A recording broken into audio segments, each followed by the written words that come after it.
Selamat sejahtera puan. Nama saya adalah Subha Shankar. Nama matrik saya adalah F208. Tajuk kita adalah bekerjasama. Kita ambil kita ambil isu tentang bekerjasama adalah peristiwa berdarah 13 Mei 1969. Seterusnya, peperencekan isu. Penjajahan British melalui dasar pecah dan perintah serta mementingkan kuasa dan ekonomi menyebabkan terjadi jurang perbezaan dan pengenalan ekonomi berbentuk etnik antara kaum dan wilayah. Pelbagai kaum terasa seperti tidak mendapat pembelaan dan peluang yang sewajarnya. Dalam kempen pilihan raya 1969 pula, terdapat parti-parti politik yang telah menimbulkan isu-isu sensitif yang menyentuh kaum tertentu. Kehilangan 2/3 majoriti parti perikatan dalam pilihan raya umum tersebut diikuti kedatangan beberapa pemimpin parti pembangkang dan penyokong mereka yang menimbulkan perasaan saling membenci dalam kalangan rakyat berbilang kaum. Kemuncak manifestasi perkauman ini ialah peristiwa berdarah 13 Mei 1969. Seterusnya, saya punya kawan akan terangkan. Selamat sejahtera, nama saya Surya Anlaki Chandran. Nombor matrik saya 23 DLS 22F2053. Seterusnya, faktor isu berlaku. Parti Perikatan UMNO, MCA, MIC telah mengalami kekalahan yang teruk dalam pilihan raya 1969 yang telah mengakibatkan Parti Perikatan hilang majoriti 2/3 dalam Dewan Rakyat. Sebab terjadinya peristiwa 13 Mei 1969 adalah perarakan kemenangan pihak pembangkang. Penyokong-penyokong Parti Gerakan dan DAP telah mengutuk dan menghina orang-orang Melayu semasa mengadakan perarakan di jalan-jalan raya di sekitar Kuala Lumpur. Seterusnya adalah kesan langsung isu.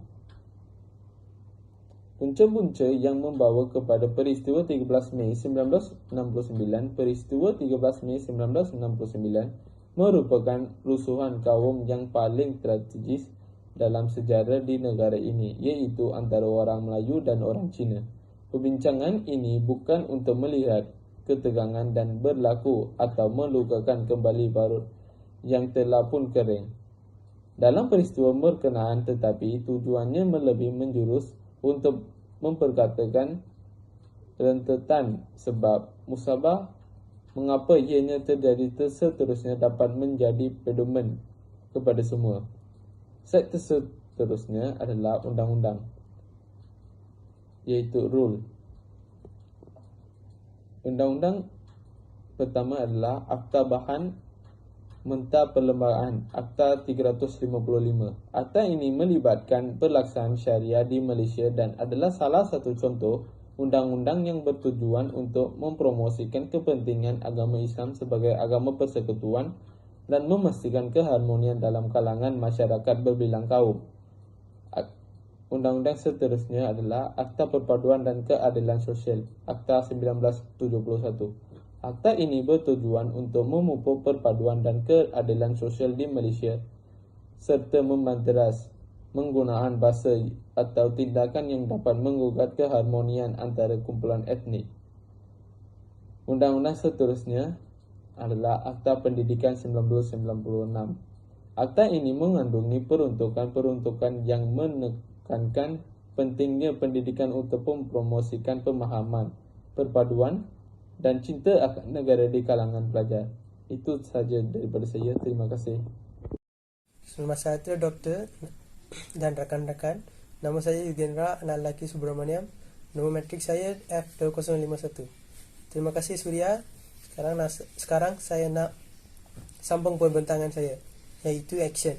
Hari Kemerdekaan dan Hari Malaysia. Hari-hari perayaan seperti Hari Kemerdekaan 31 Ogos dan Hari Malaysia iaitu 16 September adalah waktu di mana rakyat Malaysia merayakan kemerdekaan negara dan penyatuan Malaysia.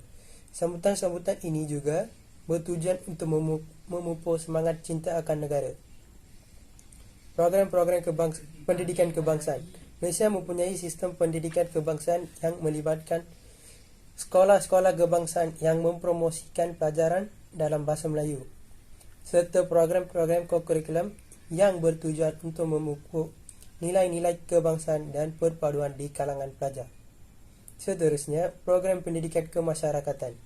Program-program pendidikan kemasyarakatan termasuk khusus atau model yang dirancangkan dalam sistem pendidikan yang bertujuan untuk memberikan pengetahuan mengenai sistem undang-undang, pelemahan negara, hak dan tanggungjawab warga negara, serta aspek-aspek undang-undang yang berkaitan. Seterusnya, pengayatan nilai, kepentingan keharmonian nilai, iaitu pembangunan sosial dan ekonomi. Keharmonian perpaduan menciptakan lingkungan yang mendukung pembangunan sosial dan ekonomi, sehingga masyarakat dapat mengejar tujuan bersama untuk kemajuan. Seterusnya, kepentingan semangat kenegaraan, yaitu perlindungan dan keamanan.